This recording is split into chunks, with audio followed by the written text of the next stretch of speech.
Alors voilà mes prévisions 2024 pour les Sagittaires avec une jolie photo prise par satellite sur mon Sky Night. Mais le plus important, c'est les tableaux que je vous ai faits. Je vais tout vous expliquer. Alors,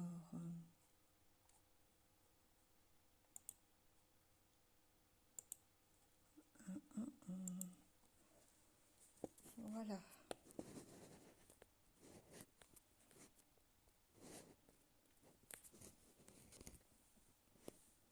Je pense que là, vous voyez bien. Allez, je commence. Alors, vous voyez qu'il y a plusieurs couleurs. Alors, le vert, c'est neutre. Le jaune, c'est harmonique. Et le rouge, c'est dissonant. On commence par Pluton. Vous voyez que votre Pluton est vert et jaune. Alors là, franchement, Pluton ne vous embête pas. Il est neutre en Capricorne et très positif en jaune. À partir du 20 novembre, il sera en Verseau et vous donnera un coup de pouce pendant plus de 15 ans. Ensuite, Neptune. Neptune, vous voyez qu'il est en rouge et il reste en Poisson jusqu'en 2026. Alors là, il concerne votre maison 4. Il est chez vous depuis 2012. Donc, c'est la famille. Il vous laisse dans le brouillard avec beaucoup de questions existentielles. En 2026, vous y verrez plus clair. Vous avez aussi Saturne qui est en rouge. Il est en Poisson avec Neptune. Là aussi, c'est des retards, des blocages. Mais vous préparez un projet qui, ne vous inquiétez pas, sera effectif en 2025 quand la conjonction Saturne-Neptune passera dans votre signe. Ensuite, on a Jupiter, là, en vert et en rouge. Bon, en vert, il est neutre, donc RAS. À partir du 26 mai, par contre, il sera en Gémeaux et c'est opposé à votre signe. Et c'est dans la maison 7, les associations, le couple. Alors là, il y a une évolution de ce côté-là. Attendez 2025 pour prendre une décision importante. Et Uranus est en vert, donc quand même, on peut dire que cette planète ne vous embête pas. Maintenant, je vais passer aux planètes rapides. Alors, je vous ai mis Mars, Vénus et Mercure.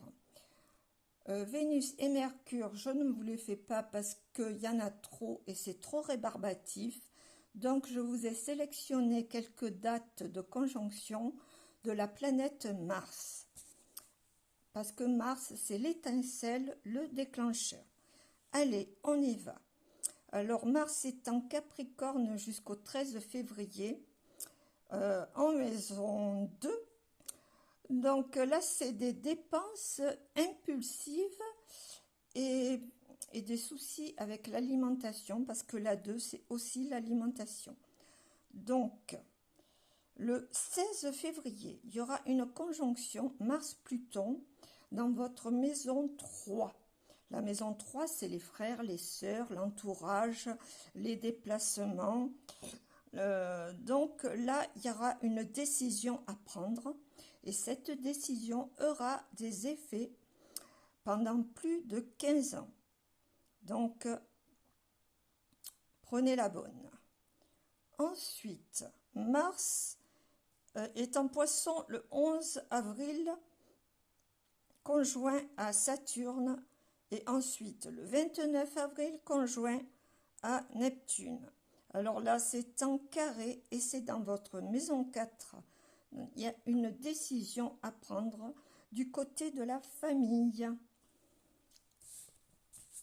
Mars passe en Bélier le 18 mai. Alors là, c'est une très bonne date. Le 18 mai, n'hésitez pas à vous mettre en avant. Le 30 mai, Mars est conjoint à Chiron. Chiron, c'est un astéroïde qui représente la santé. Donc, c'est une très bonne date en fait. C'est une amélioration de la santé. C'est positif.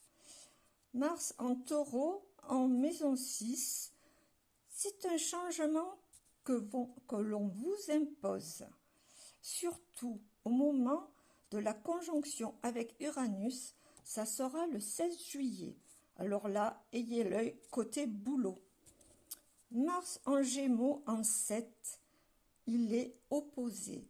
Le 14 août, attention, il y a de l'eau dans le gaz, dans votre couple ou pour vos associations. Attention aux excès. Mars en Cancer est en 8. C'est les intérêts sur le plan financier. Peut-être un petit accrochage avec la banque. Mais quand Mars rentre en Lion, en maison 9, c'est-à-dire les hautes études, la formation, et le 7 décembre, il est rétrograde, ça se résout. Vos problèmes se résolvent. Voilà mes Sagittaires, bisous.